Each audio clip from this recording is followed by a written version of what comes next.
આજે આપણે મસ્ત મજાની સૂજીનો હલવો બનાવવાના છીએ। એટલા માટે સૌથી પહેલા તો આપણે સૂજીનું પેકેટ લઈ લીધું છે। 500 ગ્રામ જેટલી આ સૂજી છે અને પછી એને સારી રીતે છાળી લેવાની છે। જોવો તો એ આપણે સૂજીને છાળી લીધી છે। તમે તમારી ક્વોન્ટિટી મુજબ તમારે જેટલી સૂજી બનાવવાની હોય એટલું તમે લઈ શકો છો। તો આટલી કંઈક આપણી સૂજી છે, જોવો તમે જોઈ શકો છો। કોને કોને સૂજીનો હલવો ભાવે છે એ કોમેન્ટમાં કહેવાનું ભૂલતા નહીં। અને આની સાથે જ આપણે જો ગોળને પણ લઈ લીધો છે। અહીંયા મેં કરીને લીધા છે। તમે કંઈક પણ એક જો ગોળ લીવો હોય ફિક્સ તો તમે એ પણ લઈ શકો છો। તો એ આપણે ગોળ અને સૂજી તો તૈયાર છે અને એની સાથે જ આપણે ચૂલા ઉપર પાણીને ગરમ કરવા પણ મૂકી દીધું છે। જોવો પાણી એકદમ ગરમ થઈ ગયું છે। એના ઉપર જે બબલ્સ આવે છે એ પણ આવી ગયા છે।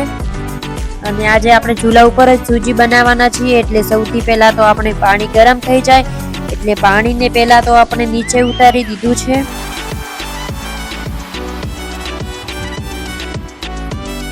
જોવો પછી આપણે ઉપર કડાઈને મૂકી દીધી છે અને આગ આપણે સરખી બાળવાની। અને કોના કોના ગામ કે શહેરમાં વરસાદ છે એ પણ તમે કહેવાનું ભૂલતા નહીં। જોવો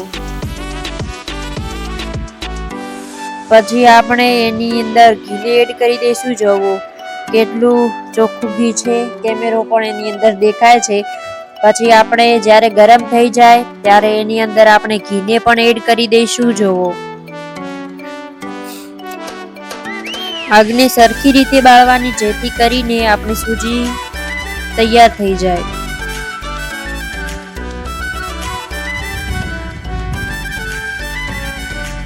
તો આપણે થોડું ફરીથી ઘી અંદર રેડી દીધું છે અને જ્યારે ઘી થોડું ન શેકું થઈ જાય એટલે પછી આપણે એમાં સૂજીને પણ એડ કરી દઈશું।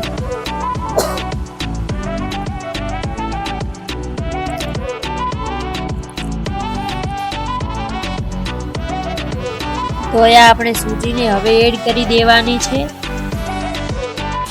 પહેલા આપણે આને ઘીમાં જ શેકવાની છે જ્યાં સુધી બ્રાઉન કલરની કે પછી તે સારી રીતે પાકી ના જાય, શેકાઈ ના જાય ત્યાં સુધી આપણે એને ઘીની અંદર જ એને સારી રીતે મિક્સ કરી દેવાની છે।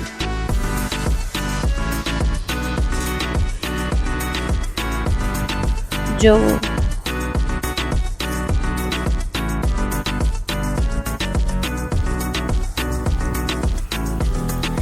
તો આવી રીતે આપણે એને સૌથી પહેલા તો મિક્સ કરી દઈશું।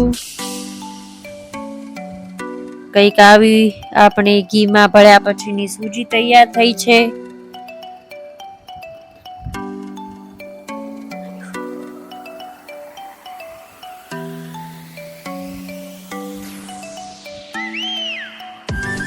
તો પાછી ચૂલા ઉપર કરીએ તો આગ પણ ના બળે એટલે ફૂંક મારીને આપણે આગ કરી દીધી છે।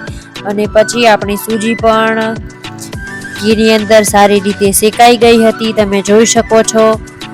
અને જ્યારે આપણી સૂજી ઘીની અંદર સારી રીતે શેકાઈ જાય એટલે પછી આપણે એની અંદર જે આપણે પાણી ગરમ કર્યું હતું એને પણ એડ કરી દઈશું।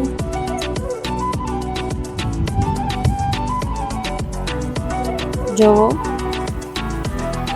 તો હવે સૂજીના અંદર આપણે પાણીને એડ કરી દઈશું અને તમે જોઈ શકો છો કે કેવા પ્રકારનું એની અંદર થયું છે। હવે આને આપણે સારી રીતે હલાવવાનું છે જેથી કરીને તે સારી રીતે મિક્સ થઈ જાય અને નીચેથી દાજે પણ ના। તો એટલે સારી રીતે એને મિક્સ કરી દઈશું। જોવો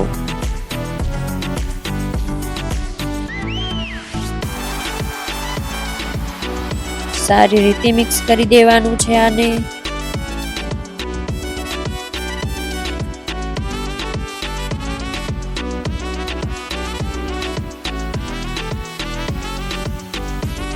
ચારે બાજુથી આપણે એને હલાવતા રહીશું જેથી કરીને દાજી ન જાય એટલા માટે। અને આગ ત્યારે સરખી જ આપણે બાળવાની છે। જોવો આગ સરખી બળતી હશે ને તો આપણો સૂજીનો હલવો એકદમ મસ્ત બનીને તૈયાર થઈ જશે। પછી જે આપણે ગોળ સુધારેલો હતો એ પણ એની અંદર એડ કરી દઈએ છે। અને તમારે જો ખાંડ એની અંદર નાખવી હોય તો તમે ખાંડ પણ નાખી શકો છો, પણ જો તમે ગોળ નાખશો તો ટેસ્ટ બહુ જ સારો આવશે, કેમ કે ખાંડ કરતા તો પણ ગોળ સારો લાગે એમ. તો અહીંયા પછી આપણે જ્યારે તે શેકાઈ જાય ને એટલે બળતણને આપણે કાઢી દેવાનું છે. જો તમે ગેસ ઉપર બનાવતા હો તો ફ્લેમ થોડીક ધીમી કરી દેવાની છે, નહીં તો નીચેથી દાજી જશે એટલા માટે. એટલે પછી આપણે જરૂરિયાત મુજબ ગોળ કરી જાય એટલું આપણે થોડું અંદર પાણી એડ કરીશું અને પછી તમે જોશો કે અંદરથી ઘી છૂટવા માંડશે. તો હવે આપણે પહેલા તો ચૂલામાં ધૂપ દઈ દઈશું અને પછી આપણે એને હલાવીને સારી રીતે નીચે ઉતારી દઈશું. જો હવે આપણો હલવો બનીને બિલકુલ પણ તૈયાર થઈ ગયો છે. તમે જોઈ શકો છો કે કેવો મસ્ત બનીને તૈયાર થઈ ગયો છે. હવે તમે આને ગરમ ગરમ પીરસીને ખાઈ પણ શકો છો. જોવો કેવો મસ્ત મજાનો બન્યો છે ને,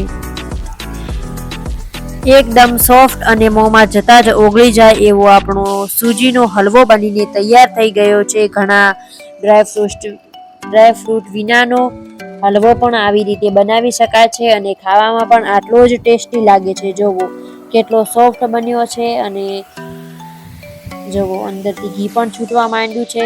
તો કેવી લાગી તમને આજની અમારી આ રેસીપી? જો વિડીયો પસંદ આવ્યો હોય તો તમારા ફ્રેન્ડ્સ અને તમારી ફેમિલીને શેર કરવાનું ના ભૂલતા. અને મળીએ નવા વિડીયો સાથે. જય શ્રી કૃષ્ણ. રાધે રાધે. બાય.